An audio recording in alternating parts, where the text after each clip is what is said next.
Bonsoir à vous tous et bienvenue à notre étude biblique du mercredi soir. Bienvenue à notre analyse des Écritures pour s'affermir dans la foi et dans la volonté de notre Père céleste. Récemment, j'ai reçu des communiqués concernant le retour du Seigneur et le fait que sa venue pour son Église allait se produire, on a dit dans ces communiqués-là, le 23 ou le 24 septembre 2025. Et évidemment, que les chrétiens, ou certains d'entre eux, semblaient croire à cette prédiction précise sur le retour de Jésus. Une prédiction qui venait de l'expérience personnelle d'un pasteur en Afrique. Puis là, depuis lors, j'ai appris un peu les détails de son expérience, bien sûr. On va voir ça dans un instant. Mais comme on le sait ce soir, Christ n'est pas revenu la semaine passée, bien entendu.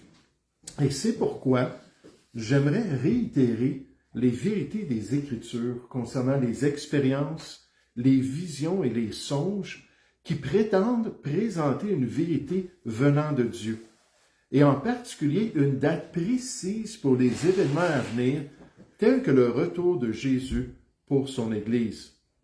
Est-ce que ça m'apprend un tel événement? Quand j'entends des gens qui parlent de prophéties comme ça, puis qui sont attachés à des révélations comme cela, puis disons-le, on parle vraiment d'une fausse prophétie ici. C'est qu'il y a un segment des églises évangéliques qui recherchent ardemment de telles révélations, qui veulent croire que Dieu se révèle encore par de telles expériences dans son Église, que le Seigneur utilise toujours de tels prophètes de nos jours pour nous communiquer sa vérité et son plan pour l'Assemblée chrétienne. Puis dans quelques mercredis soirs, je vais parler sur le sujet « Il n'y a plus de prophètes non plus ». Il n'y a plus de prophètes non plus. Un prophète dans le sens du don qui est plus prédictif. Le sens du don qui est plus une capacité de dire ce qui s'en vient dans l'avenir, puis de révéler une nouvelle vérité prophétique. On va regarder ça comme j'ai enseigné récemment qu'il n'y a plus d'apôtres.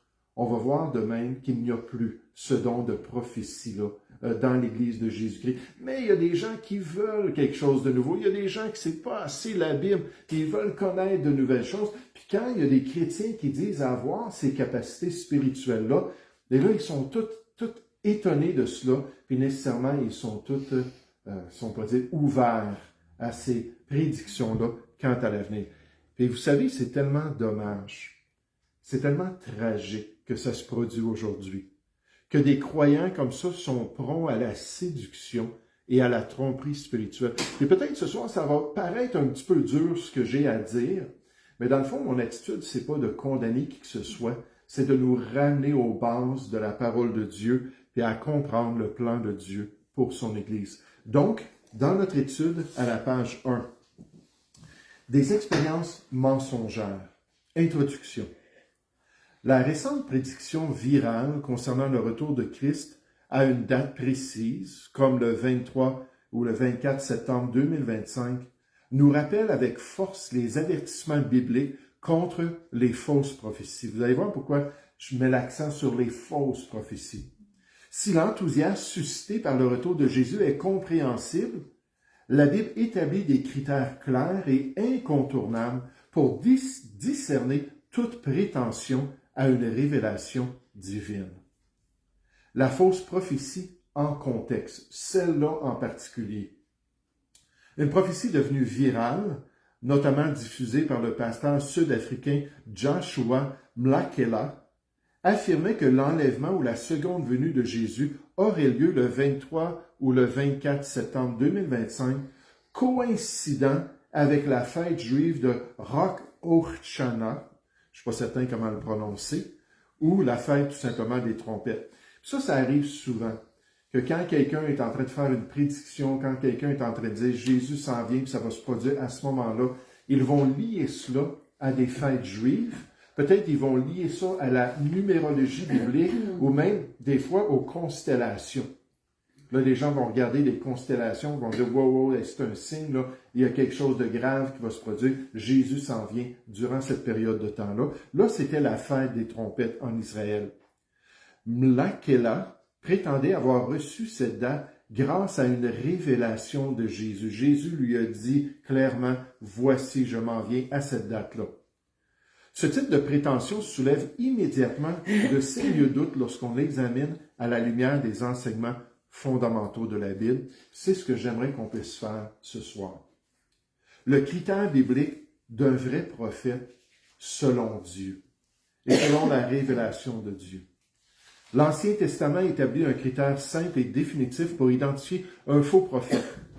La prophétie qu'il a faite s'est-elle réalisée? S'il n'y a pas d'accomplissement, Dieu nous dit c'est une fausse prophétie et la personne, c'est un faux prophète. Puis dans l'histoire, les témoins de Jéhovah sont notoires pour cela. Les Mormons aussi, Joseph Smith a fait toutes sortes de prophéties qui ne se sont jamais accomplies. Les Adventistes du 7e jour ont commencé leur groupe par une fausse prophétie du pasteur Miller.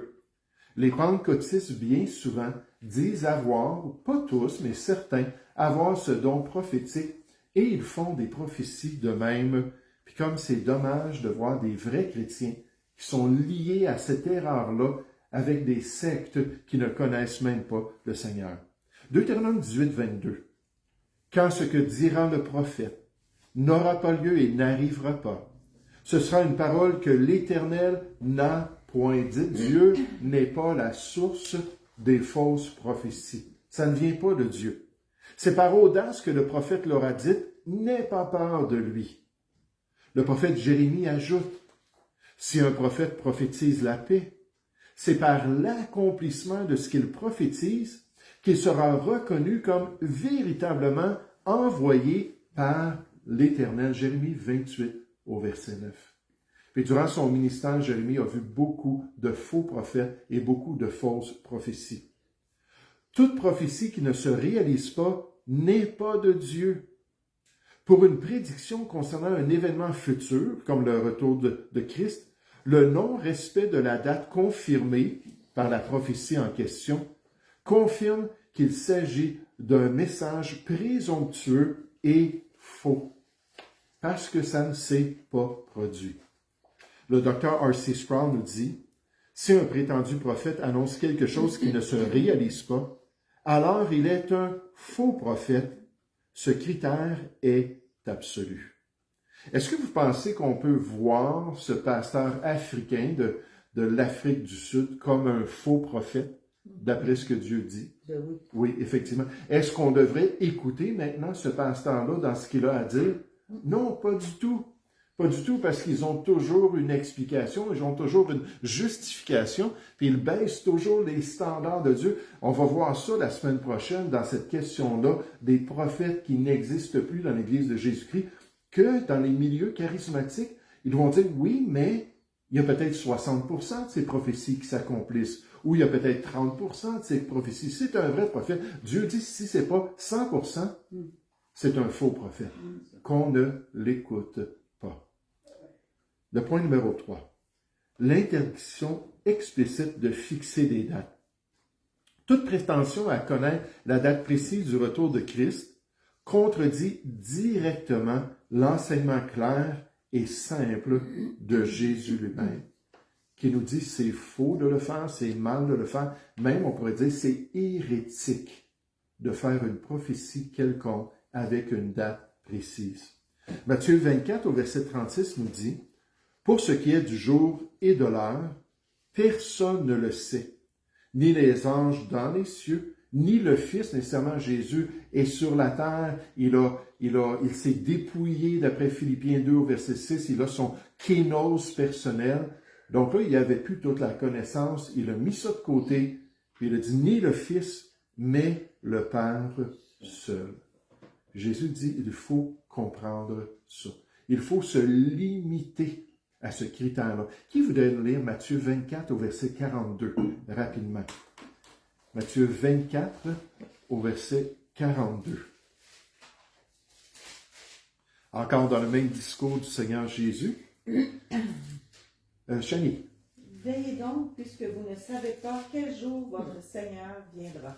Merci. Donc, il rajoute, veillez donc parce que vous ne savez pas. Vous ne savez pas quel jour le Seigneur viendra. Donc, On vit chaque jour comme si c'était le bon jour pour pouvoir lui plaire. Jésus a clairement déclaré que la date de son retour est un secret réservé au Père. Par conséquent, toute affirmation moderne prétendant révéler cette date par une vision ou une révélation est fausse, car elle prétend posséder une connaissance que Jésus lui-même a déclaré que nul homme, aucun ange, ni aucun ange ne possède. Maintenant, dites-moi, est-ce que Jésus est la vérité? Oui. Ben oui, je suis la vérité, il le dit. Donc, on doit le croire. Actes chapitre 1 au verset 7, en parlant de son retour, ils ont demandé, est-ce que c'est à ce moment-là, que quand le Saint-Esprit va venir, que tu vas revenir, toi, tu vas établir ton royaume concernant l'avenir? Et encore une fois, il leur répondit, ce n'est pas à vous de connaître les temps ou les moments que le Père a fixés de sa propre autorité. Et souvent, ces prophètes chrétiens-là, ce qu'ils vont dire, ils vont dire, oui, mais il faut mettre ça dans un autre contexte. On ne comprend pas bien parce que dans le fond, Dieu me dit que oui. Oui, il va donner la date. Oui, il va nous révéler le moment précis, le jour, l'heure, le mois. Tout va être révélé aux chrétiens. Mais quand les gens disent ça, ils sont en train de nous dire que leur expérience est plus importante que la parole de Dieu, que la révélation de Dieu. Les apôtres, ni aucun croyant par la suite, ne sont censés connaître le moment du retour de Jésus. Ce moment est fixé par l'autorité souveraine de Dieu et échappe à toute révélation humaine. John MacArthur nous dit que toute prédiction concernant la date du retour de Christ est à la fois présomptueuse et contraire aux Écritures. C'est un signe d'arrogance envers le commandement clair de Christ lui-même. Et Jésus est appelé quoi? La tête ou le chef de l'Église. Donc, l'Église doit obéir à la tête ou au chef. Il nous dit, c'est pas à vous de connaître ces choses-là.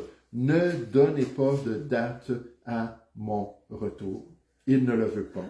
Point numéro 4. Le danger des rêves et des visions. Encore une fois, ceux qui recherchent ces choses-là, ceux qui s'attachent à ces choses-là, c'est une séduction spirituelle bien souvent. Si la Bible relate de véritables rêves et visions venant de Dieu, oui, dans la période de l'histoire biblique, dans la révélation qui était nécessaire, elle met également en garde contre le fait que la plupart de ces expériences chez les croyants peuvent être trompeuses, issues de l'imagination humaine ou même de l'influence de mauvais esprits, une influence démoniaque. Jérémie a dit à son époque, « Voici, dit l'Éternel, j'en veux aux prophètes qui prennent leur propre parole et la donnent pour ma parole. » Donc, ils ont leurs propres imaginations, leurs propres idées, puis ils disent, « Ainsi parle l'Éternel, voici ce que Dieu dit. » Voici, dit l'Éternel, j'en veux à ceux qui prophétisent des songes faux. J'ai eu un rêve, puis voici l'explication, qui les racontent et qui égarent mon peuple par leurs mensonges et par leur témérité. Je ne les ai point envoyés, je ne leur ai point donné d'ordre, et ils ne sont d'aucune utilité à ce peuple, dit l'Éternel. Puis nécessairement, il n'y a rien de nouveau sous le soleil. À l'époque de Jérémie, dans d'autres époques et encore aujourd'hui, certains font exactement la même chose. Je me souviens d'un chrétien qui était venu nous voir à Saint-Hyacinthe, lui et son épouse, des chrétiens d'expérience. Ils étaient allés dans une église, je n'aimerais pas la dénomination, une église qui a cette tendance-là à croire dans ses révélations, dans ses dons-là de parole, puis de sagesse, puis ainsi de suite. Puis pendant un mercredi soir, c'était la section de leur réunion où c'était le temps de révélation. Et je vous l'ai déjà raconté, il y a un homme qui s'est levé derrière eux, qui a dit, « Frères et sœurs, j'ai eu une révélation du Seigneur. » Puis là, il s'est tourné vers ce couple-là, puis il leur dit, « Dieu vient de me dire que vous devez vous divorcer. Que ce n'est plus son plan pour vous d'être ensemble. » Maintenant, c'est pas ce que le Nouveau Testament nous dit. À Marc 10 au verset 9, ça dit que l'homme donc ne sépare pas ce que Dieu a joint. Donc, on sait qu'il y a des circonstances, on sait qu'il y a des réalités concernant le couple, mais c'est certainement pas le plan idéal. Jésus, au commencement, quand Dieu a fait l'homme et la femme, il n'en était pas ainsi. Puis donc, le plan parfait de Dieu, ce n'est pas ça. Je me souviens d'un autre homme qui était aussi allé visiter une église comme ça, venant, lui, des églises plus baptistes, puis modérées. Puis il est allé là-bas, puis lui, il avait habité en Israël. Puis il connaissait l'hébreu. Puis pendant le temps de révélation, les gens pouvaient parler en langue. Donc il s'est levé, puis il a cité un psaume en hébreu qu'il avait appris par cœur. Puis là, il y a quelqu'un qui s'est levé, puis dit, Dieu vient de me donner la révélation de l'interprétation de ce que notre frère vient de dire. Il vient de nous dire que Dieu va être avec nous, que Dieu va nous bénir, va nous faire gagner des âmes, va nous faire avancer dans ses voies. Après la réunion, il est dit, c'est la dernière fois que je viens ici. Parce que pourquoi? Ce n'était pas vrai. C'était une fausseté. Donc, malheureusement, ça arrive même dans les milieux chrétiens. Dans Ézéchiel chapitre 13, ce passage condamne les faux prophètes qui suivent leurs propres esprits sans avoir rien vu de la part du Seigneur. Donc, ils n'ont pas eu de message de la part de Dieu. Ils présentent ça quand même, ainsi parle l'Éternel. Et qui prophétisent selon leur propre imagination. Puis Dieu a dit, je déteste cela. Je ne veux pas ça. Ce n'est pas mon plan. C'est pas ma volonté. Zacharie 10 au verset 2, ça dit, car les téraphins ont des paroles de néant. Les devins prophétisent des faussetés, les songes ou les rêves. Puis encore une fois, il y a des chrétiens qui essaient d'analyser, essaient de comprendre, essaient d'utiliser leurs songes puis leurs rêves, parce que c'est une vérité qui vient de Dieu. Moi, je ne crois pas ça, que Dieu a besoin de faire ça aujourd'hui. La révélation est clos, le canon des Écritures nous a été donné. On a tout de Timothée 3,16, ce qui est nécessaire pour marcher dans les voies de Dieu, mais on nous dit les songes, même à l'époque de la révélation biblique, mentent et consolent par la vanité. C'est vide aux yeux de Dieu, ce que le message du songe dit.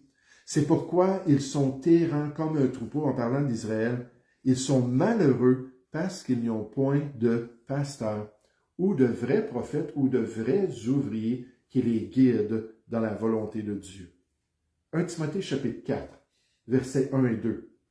Ce passage met en garde contre le fait qu'à la fin des temps, certains abandonneront la foi en se livrant à des esprits séducteurs et à des doctrines de démons. C'est une des caractéristiques des derniers temps. Souvent par l'intermédiaire de personnes qui répandent des mensonges.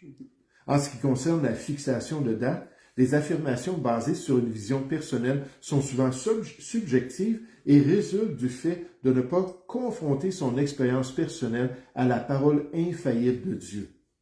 La nourriture spirituelle sur laquelle les croyants doivent s'appuyer est la parole et non des expériences subjectives. Ça, c'est la priorité. De toujours se tourner vers les Écritures, de toujours tester toutes choses. On voit ça dans notre prochain point. De toujours tester les choses avec la parole de Dieu. Puis là, je me suis posé la question, quand il a fait cette prédiction-là, pourquoi est-ce qu'il ne s'est pas arrêté pour dire, voyons, qu'est-ce que je fais là? Jésus nous a dit qu'il ne fallait pas donner une date, puis juste être autocritique un peu, puis se juger lui-même, puis dire, ben non, écoutez, j'étais vraiment là, insensé, j'ai été vraiment là, trompé par mes impressions, puis ainsi de suite. Jésus ne peut pas se contredire. Ou pourquoi les gens qui l'écoutent, ou les gens même de son assemblée qui le côtoient, et peut-être qu'il y en a qui l'ont fait, mais pourquoi est-ce qu'ils n'ont pas dit « tu ne peux pas faire cela ». La Bible, qui est l'autorité suprême de Dieu, nous dit de ne pas le faire. Et je me demande si aujourd'hui, parce que malheureusement, il y en a des pasteurs comme ça, qui font des récidives. C'est-à-dire qu'ils font une fausse prophétie, quelques années après, ils font une autre fausse prophétie, quelques années après, ils font une autre fausse prophétie. Tu te dis, quand est-ce qu'ils vont apprendre?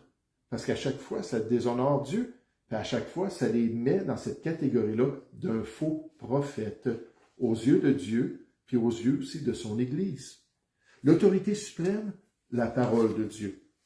Pour le croyant, l'autorité suprême en matière de vérité, de doctrine ou de vie chrétienne, de vie quotidienne, est la Bible elle-même. Toutes les affirmations, prophéties et expériences personnelles doivent être analysées et jugées à la lumière du texte sacré. Dans Jean 17, Jésus l'a bien dit, « Sanctifie-les par ta vérité, ta parole est la vérité. » Les Écritures ont été inspirées de Dieu. C'est le Saint-Esprit qui nous a donné le contenu biblique. Puis jamais le Saint-Esprit va venir contredire ce qu'il a dit, ce qu'il a révélé. Donc, on peut s'appuyer sur la parole de Dieu. La parole de Dieu est la vérité absolue et objective qui purifie les croyants et les protège des mensonges du monde et des faux prophètes. J'aimerais juste dire comme on a besoin d'étudiants de la parole de Dieu. Comme on a besoin de personnes qui sont vraiment attachées aux Écritures. Mais vous savez, c'est une condition qui est proportionnelle. On voit que plus une personne est attachée à la Bible, moins elle va rechercher des expériences comme ça. Puis moins une personne est attachée à la Bible, plus qu'elle va rechercher des expériences comme ça. J'oserais dire que quelqu'un qui a l'expérience, Hébreux chapitre 5 nous dit, des Écritures, puis là la référence exacte, je pense que c'est 11 à 13, mais je ne suis pas certain. Mais on nous dit, celui qui a l'expérience de la parole, il a exercé son discernement pour savoir si ça c'est bien, puis si ça c'est mauvais. Puis pour lui, là, il va dire, non, j'en veux pas des expériences comme ça, j'ai pas besoin de ça pour vivre ma vie chrétienne. Puis malheureusement, on voit cet effet-là dans ceux qui n'ont pas un enseignement fidèle dans leur assemblée, qu'on nous donne dans l'Église là-bas la vérité au compte-gouttes.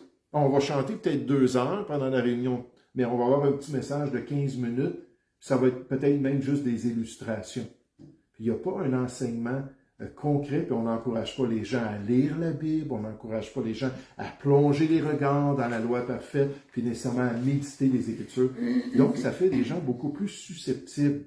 Puis souvent, ils ne savent même pas ce que la Bible a à dire sur des questions comme cela. Acte 17, 11. Ce verset loue les Béréens qui reçurent la parole avec beaucoup d'empressement. Et ils examinaient chaque jour les Écritures pour voir si ces choses étaient ainsi ou si c'était exact. Pour eux, c'était le barème ou la règle de la vérité de Dieu. Puis ils disaient, oh, écoute, c'est Paul, là, à cette époque-là, c'était-tu Acte chapitre 17, c'était rendu Paul et Silas.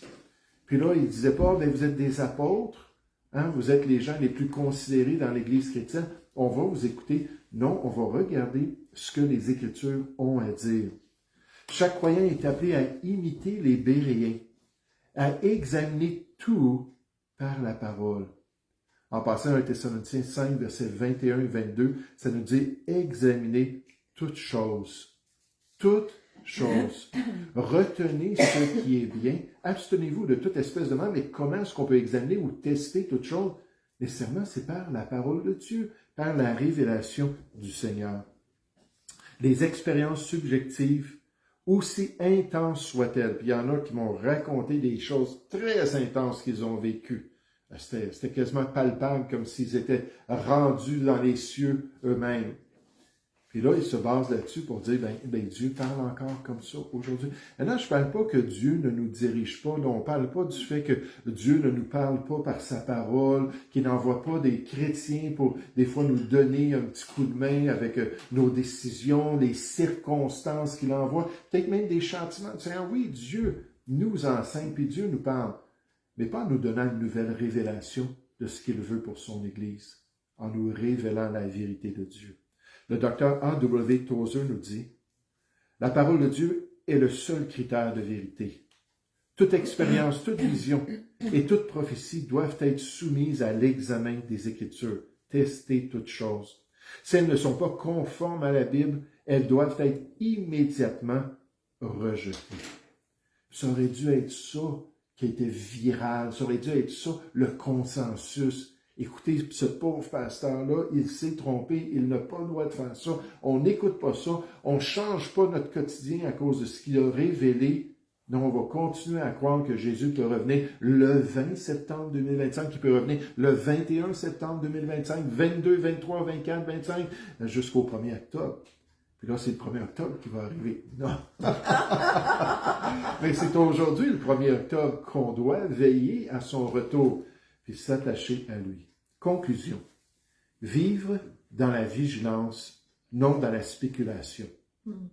Les exemples historiques, on pourrait dire aussi bibliques, que nous venons d'examiner concernant les fausses prophéties et les prédictions trompeuses nous conduisent à une conclusion essentielle et pratique.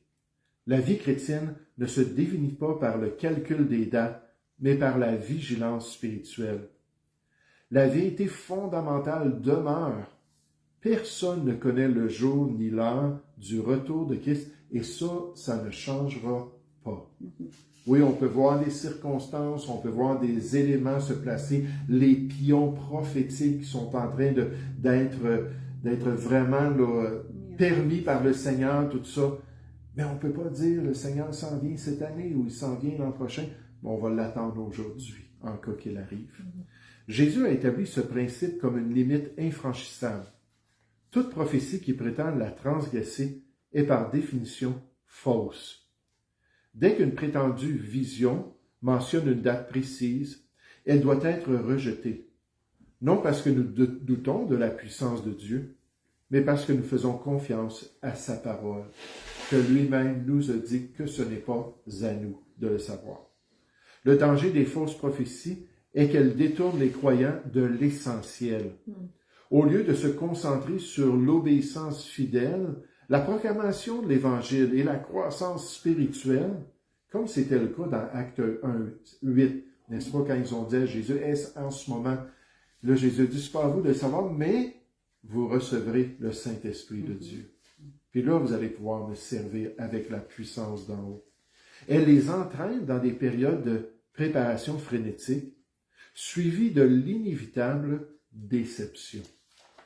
Puis même peut-être que c'est une occasion de chute pour certains qui vont se détourner de Dieu. C'est pourquoi la Bible nous met en garde contre ceux qui prophétisent de leur propre imagination, et ce pasteur-là, c'était nécessairement le cas. La parole de Dieu est notre seule assurance. À l'exemple des Béréens, nous devons soumettre toute affirmation, tout rêve, toute vision, toute dent, à la lumière claire et autoritaire des Écritures. L'espoir immense et serein du croyant ne repose pas sur une date, mais sur la personne de Jésus-Christ et la promesse infaillible de son retour.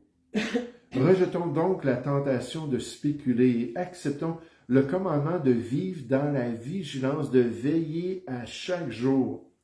Notre sécurité réside non dans la connaissance du calendrier, mais dans une vie fidèle, animée par le Saint-Esprit, en attente de sa venue imminente. Alors qu'on espère la bienheureuse arrivée du Seigneur. Le véritable sens du retour imminent de Christ n'est pas de se livrer à des calculs, comme le Dr. Martin Lloyd-Jones nous dit, mais de se consacrer à accomplir ce qu'il nous a commandé de faire d'ici son retour. Puis si on le fait, on va éviter des erreurs. Si on le fait, on va accomplir toutes les œuvres qu'il a préparées d'avance pour nous. Si on le fait, on va vraiment le glorifier ici-bas, sur la terre, en étant des chrétiens zélés qui vivons pour lui et qui attendons son retour. Nous allons prier ensemble. Père Céleste, je veux te louer, te remercier pour cette opportunité ce soir, encore une fois, d'examiner les Écritures, de mettre par le contexte biblique dans cette affirmation au niveau d'une fausse prophétie et au niveau d'une tromperie qui a séduit beaucoup de gens. Seigneur, aide-nous à être des étudiants des Écritures, aide-nous à avoir le trésor de la Bible, puis de vraiment prendre du temps pour l'étudier, la mémoriser, l'appliquer, Seigneur, dans notre vie, et qu'on puisse faire ça jusqu'à ce que Jésus revienne. Alors on sera sage, alors on sera fort dans tes voies, puis alors on aura accompli toute ta volonté sans devenir de faux prophètes. Guide-nous dans tes voies, nous te prions. Au nom du Seigneur Jésus. Amen.